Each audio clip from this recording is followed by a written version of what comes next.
To be talking to you, belladonna. Should have taken a break, not an Oxford comma. Take what I want when I wanna. So I decided I'm going to resume my reading vlogs, but I think rather than do it weekly, I want to try my hands out at a weekend reading vlog. Today is Friday, so I figured I would just make it from Friday to Sunday evening, and then see how that works, and hopefully maybe upload it on Sunday.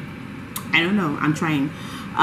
Yes, so I'm guessing what also got me interested again in doing reading vlogs was my Sarah J. Maas Throne of Glass reading vlog.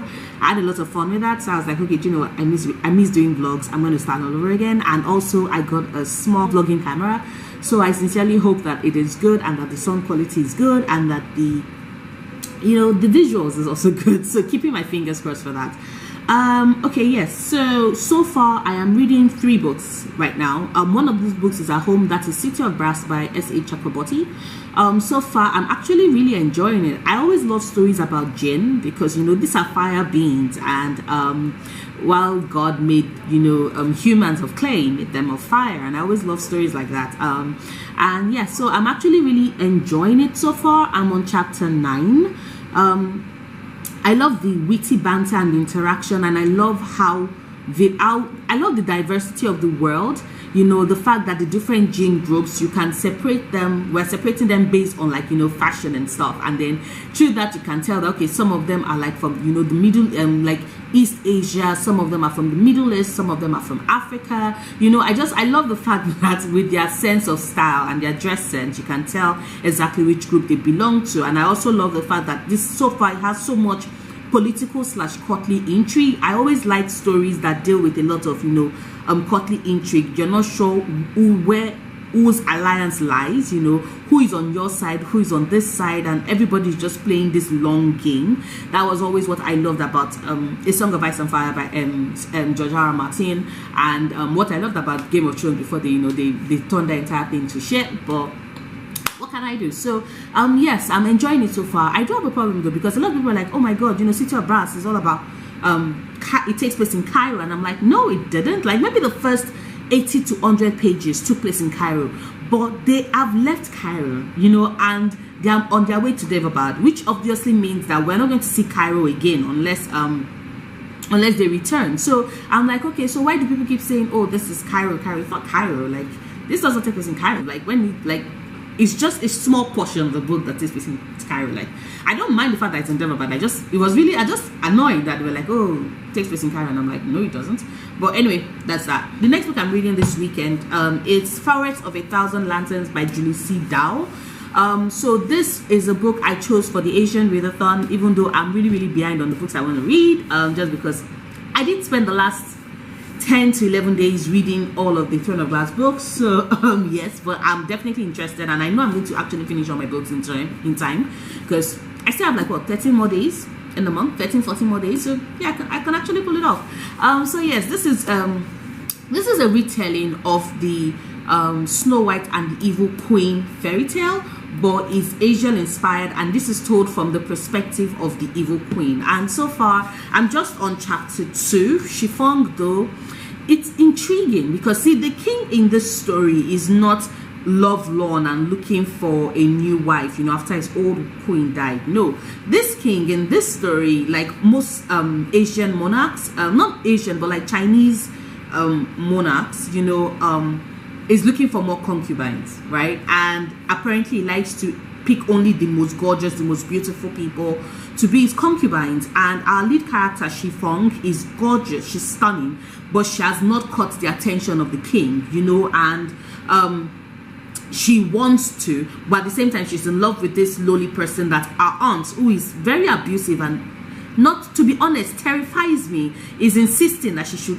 not concentrate on that guy and just focus on her destiny, and her destiny is to be the concubine, or rather to, I don't know, to be the concubine of the king, because that's what she's working towards. So I'm actually pretty much intrigued, because Shifong so far does not make me think of an evil person.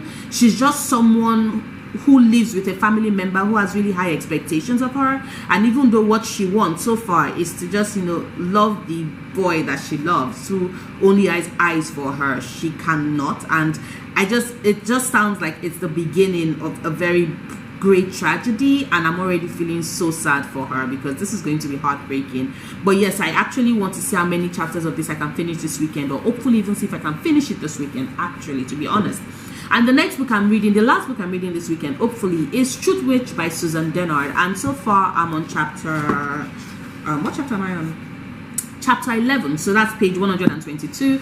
I love Safi and Isut's relationship in this book. Like, that bond. I was reading about female friendships, especially strong female friendship, makes me so happy. And like, oh my God, now I'm just going to keep calling my best friend and be like, we're thread sisters. Like, you know.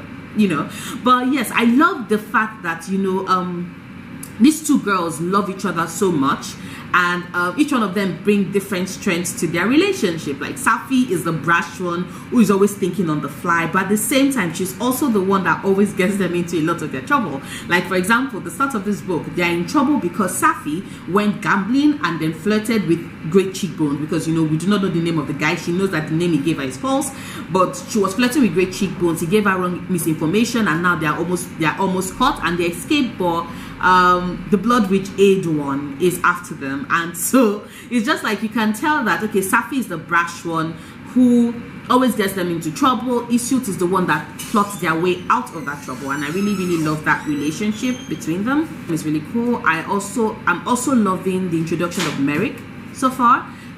He sounds like a really cool guy. I want to see what it's like, you know, with his islands and his sisters. I want to see how their stories will converge, because I know that they will converge at the same time. Like, we already see where Aid1 comes in that story, and Aid1 is terrifying, but he's so relentless and focused on getting what he wants. And I just imagine if that force and that clarity is on your side. Imagine what you would be able to do. Like, fantastic. But yeah, so far the world building, like, Susan Dennard is not really bothering to explain things to us. She's just like, okay, you're smart, you'll figure it out, you'll be able to piece things together. And I actually do like that when that happens in the book, because, like, you know what, yeah, sure, I'll be able to figure out what is happening. I like that. So yeah, I'm actually looking forward to seeing how the story plays out. I hope my girls are safe at the end. But those are the books I'm reading this weekend, and actually hope this weekend vlog is fairly interesting. I hope I do some fun things this weekend, because if not, this is going to be boring as fuck, and that is terrifying.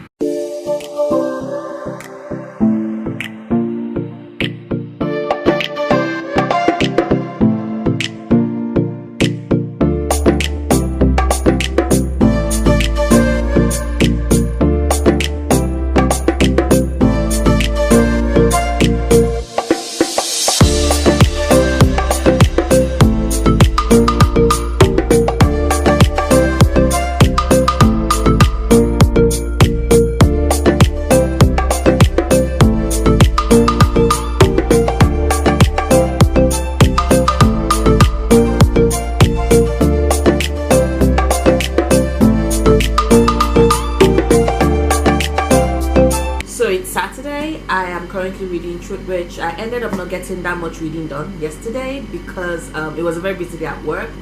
But currently I'm on chapter 14. I'm on page 152.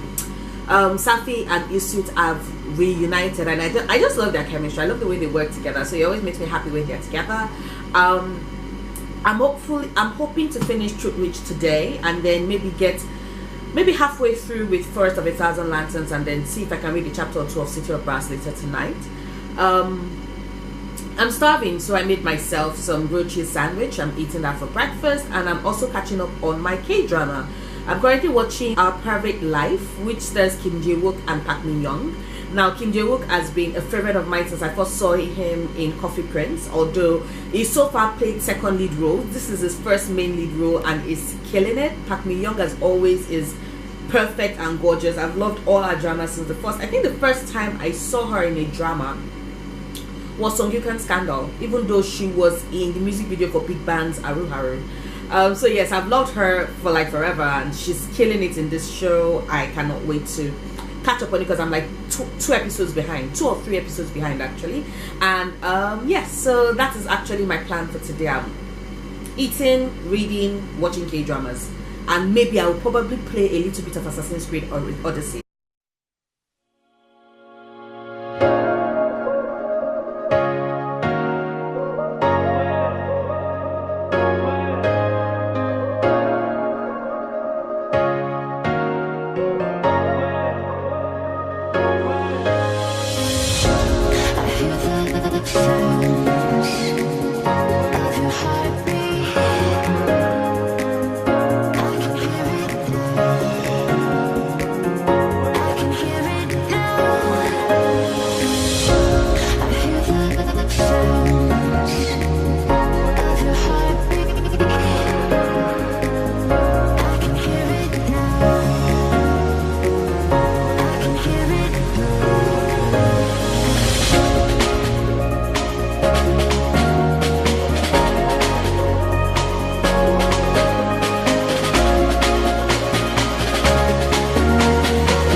art gallery, and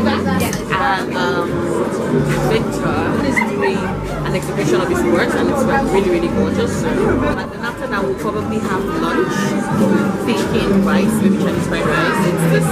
There's this place at Freedom Park you see it soon, and then I'll probably get some reading done later in the evening, and then I will have a lunch.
Freedom Park. We're here to eat.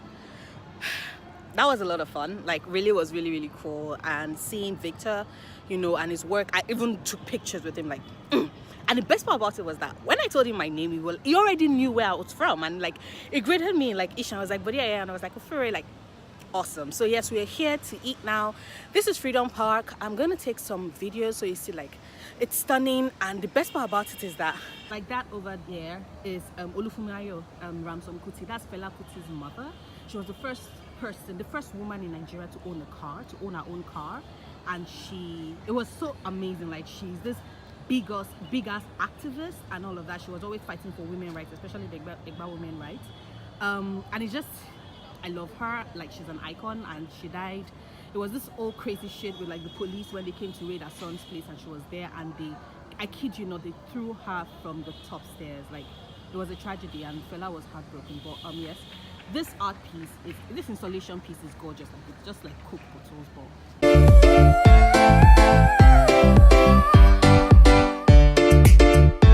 so it's my time. I'm about to edit this vlog and upload it. Hopefully I'll upload it sometime tonight. So yeah, but I definitely had a lot of fun. I had so much fun. I did not get any reading done. I think I've only read one chapter of Truth Rich. I have read nothing of City of Brass, and I've read 2 more chapters of Forest of a Thousand Lanterns. So this was a reading vlog that turned out not to be a reading vlog, but I did have fun this weekend though, so that's all good. It just means I'm going to have to pick up my reading next week, which is terrifying because it looks like it's going to be a very busy work week, but reading is my escape, so hopefully I should be able to at least recharge a bit during the week, and I will definitely keep you updated in my next reading vlog. So yeah, thank you, and as always, if you like this video, don't forget to like it, subscribe if you want to. You can check out my other videos. I make new videos every Sundays, Wednesdays, and Fridays, and I'll see you soon. Until then, stay passionate, love books, love yourself. Bye. My strange addiction, my doctors can't explain my symptoms.